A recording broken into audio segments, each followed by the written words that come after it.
Hey everyone, Mlikota here. Today I wanted to share with you some real life stories of people in our community. And today I have with me Julie Baird. And Julie, as a result of tragedy during her 20s, has reshifted her focus and she's now been able to create the life that she's always wanted to create. Today I'm going to be talking to Julie about what happened, what she then created, and how she navigated through focusing on her career and now creating the life that she's created. She's now a foster mum, she's a property manager, and I really want to share Julie's story with you. Welcome, Julie. Thank you, Lauren. Thank you so much for coming on today. Can you take us back to your 20s and can you share with me what vision you had for your life and where that's led you to today? Sure. So I think in terms of who I was as a person in my 20s would be the story of probably a lot of women, a lot of females out there. You grow up, you go through your teens, early 20s, you meet somebody, you envision you're going to be living the happily ever after fairy tale, meet someone, get married, have kids. Yeah. And for me, that was very much going along that track. I'm a country girl from Wodonga, grew up there, my partner up there, and things were going along lovely. We were definitely heading along that sort of track.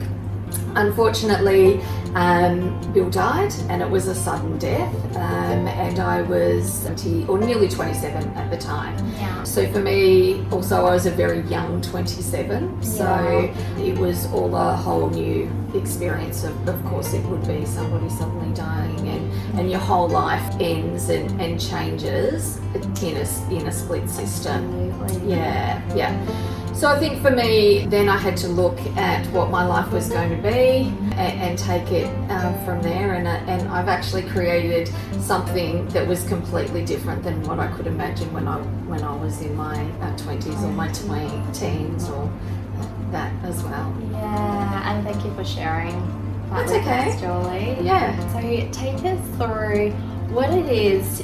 You shared that you were starting to create your life, the family, and the normal sort of story. What is it that you then wanted as a result of that sudden change within your life? How did you navigate through that? I think one of the things you just said, the normal, I then experienced and had to learn a new normal. Yeah. It was completely different and really nothing that I could have imagined. Everything was more day by day.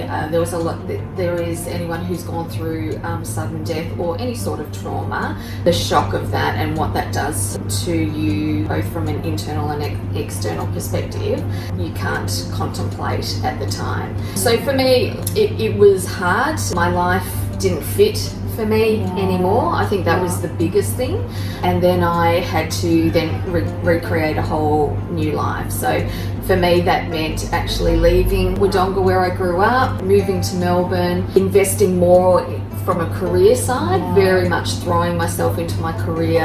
My career saved me for a good 10 years of my life while I worked through some of the things that I needed to do. It wasn't instantaneous. I think that's one of the really important things for me. Things aren't instantaneous. I don't do things quickly and I don't process quickly. I go through things as they need to and have learned really to feel and trust myself as a result of that time and point in my life. Yeah, the feel and trust yourself, I really love that. At what point for you did you know what feeling and trusting yourself?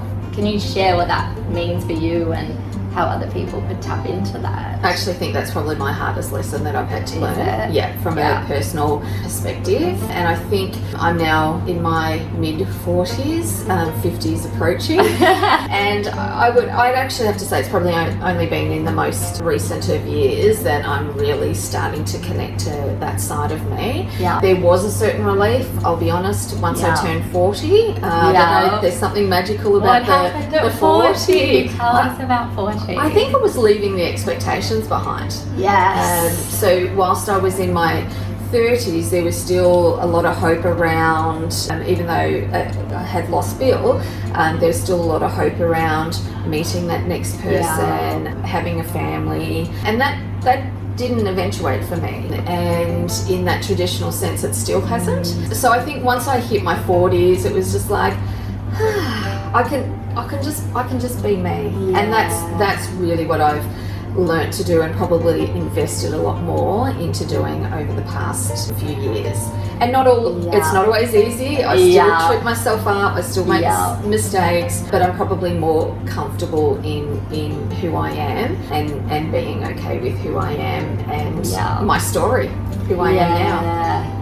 And I can definitely, having known you my whole life, there's definitely been a transformation in that calm that you're showing the world and presenting to the world. Yes. Now. Yeah. Well, I'm glad that actually does come across. It does, absolutely. Yeah. So talk me through, so you felt that calm, and you felt that, so would you say it's self-belief or acceptance? What's the word for you? Acceptance, yeah. So can you share with me what you do with that acceptance now? What plan do you have in place for your life now? I think acceptance gives me grounding. Yeah. So that when things don't go as I've planned, or as I hope they're going to, that I can reset. I know very much the things that I want to achieve in my life, very proud of everything that I've been to get me to the point that I am here. And I think it's just being able to reset, knowing who I am. I do have a lot of self-confidence and a lot of self-belief in myself. I think I've always had that. Yeah. For me now, it's a lot more clearer to be able to achieve things. I think the other thing is, for a lot of my time, I couldn't see past one day, let alone into a month's time, into a year's time. Yeah. Whereas now I can look at it and go, okay, this is what I want to be doing. This is where I want to be in 10 years' time, 15 years' time, until I'm a little old lady. Yeah. And what would you share for someone who's perhaps they've been through something similar to what you've been through, or maybe they haven't, and they're at the end of their 30s and maybe feeling a bit fearful about venturing on into their 40s? What would you share with them to help them experience the calm and clarity that you've got? I think that it's okay if life hasn't gone to your plan or expectations or society's plan, that it's okay. I can't offer you a magical solution, and I wouldn't want to, because I think everyone's story is their own story. Yeah. And to also just give yourself permission to feel whatever you feel. Yeah. So if you're feeling grief, that's okay. If you're feeling anger, that's okay as well. If you're feeling acceptance, well, power to you. Wherever you are, it's okay to be, and keep your eye on that bigger picture for you, even if it's a week's picture or vision for you. It doesn't have to be the big extraordinary things. I love that, it being okay. Definitely take that one and share it. Yeah.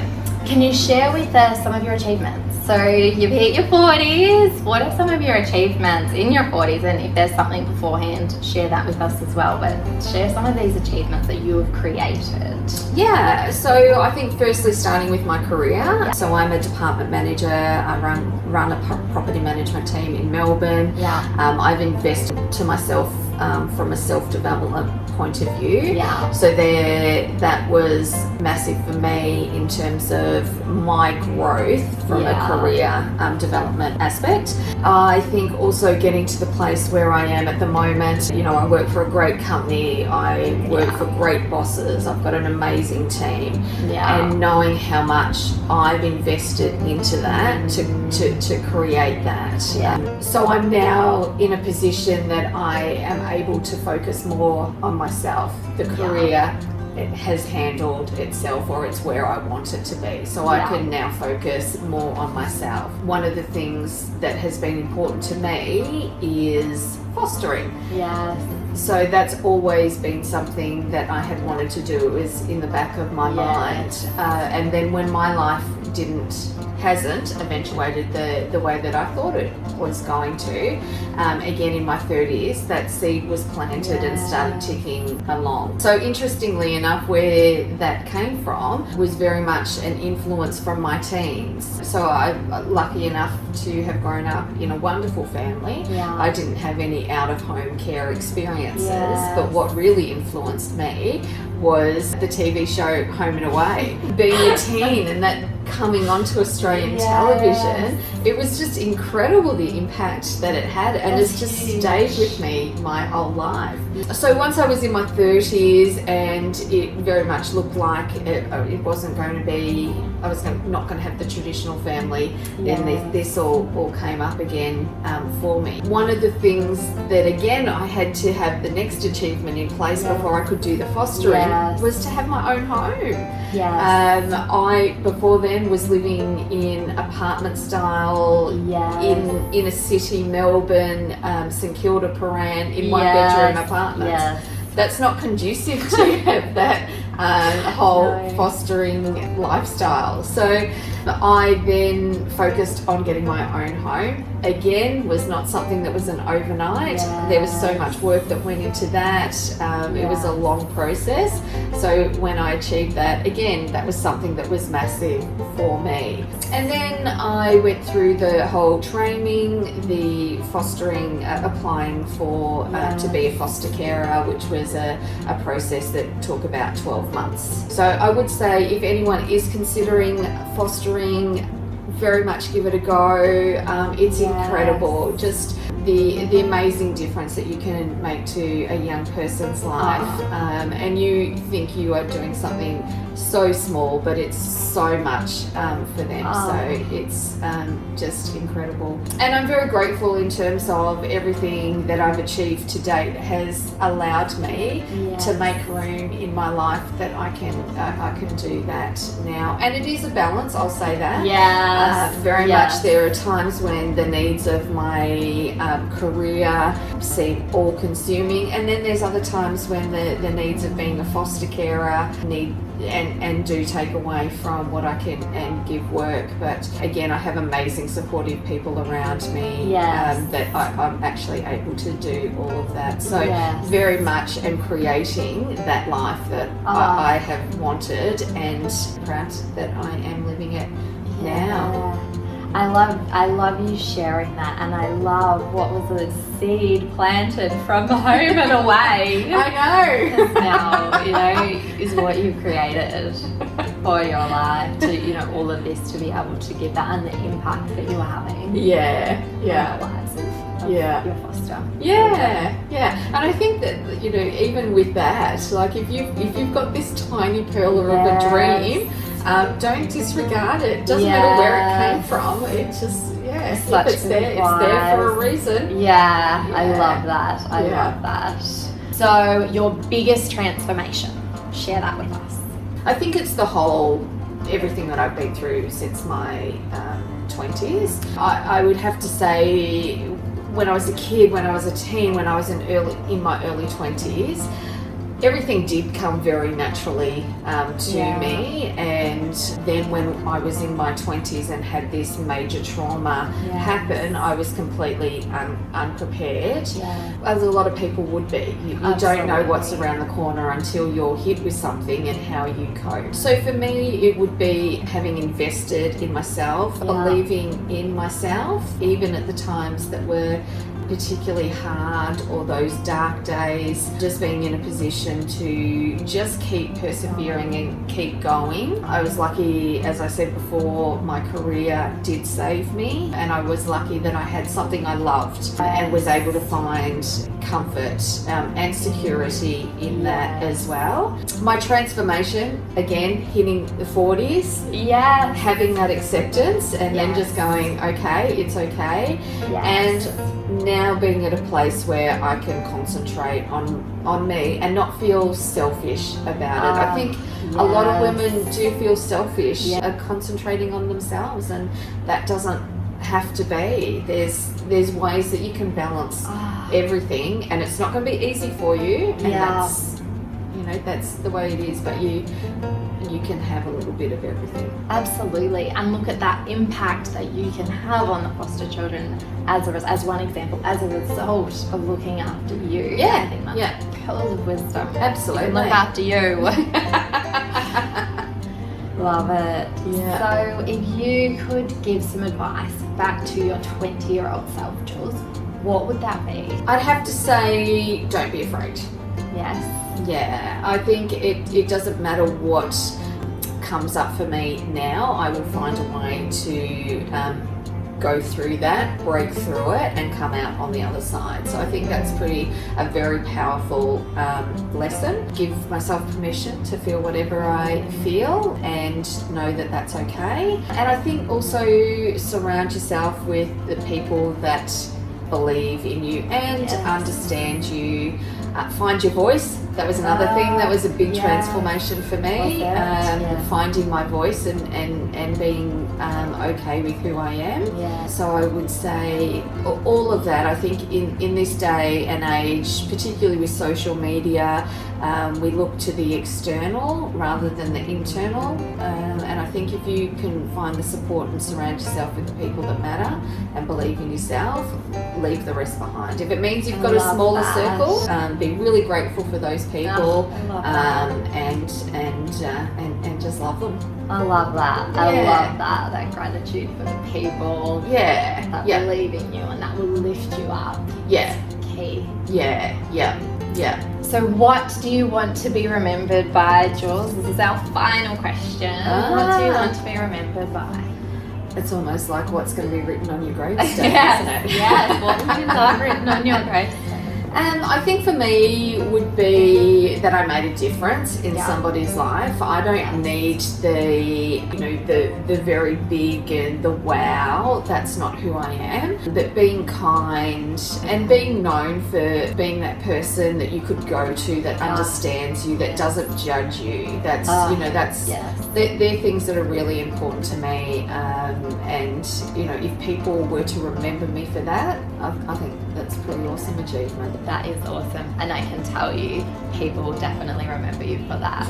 You are the one person in my life who I can say I can tell you anything without that fear of judgment. Oh, thank you. That is definitely a legacy that you're going to leave. Oh, yeah, that's great. Thank you. You're welcome. Well, thank you so much for sharing your story. I brought Julie on today because she's real and she is creating a life that she wants to create that's different to what she thought she was going to create in her early 20s. She's navigated through tragedy, she's navigated through her career, she's navigated through balancing having foster children and being a manager to a team. This is a real life example, and I also knew Jules would have pearls of wisdom that she's thrown out here. And so I just want to say thank you so much, Jules, for coming on today. I'm truly grateful for you sharing your story, and I really appreciate your time. Thank you for having me. You're so welcome. So thank you so much for joining. What I wanted to create and will continue to create is a vision so that you can see that you can achieve whatever it is you want to achieve. You just have to start getting real with what's important to you and then start to take steps to create that. You can create a life that you are passionate about, that you're proud of, that you're calm about, that you're accepting of, that you love. So thank you so much for being here today. We'll be doing more conversations, not like this one. There'll be different stories of real people sharing their stories. So tune in on the next one. Share your comments below and we'll be back on here again really soon. Thank you. Bye. Hey everyone, Mlikota here. If you liked this video and want to receive even more like it, then click the subscribe button below so that you can keep updated with regular content that I am posting just for you. So take action right now, click the subscribe button below, and I look forward to connecting with you again really soon.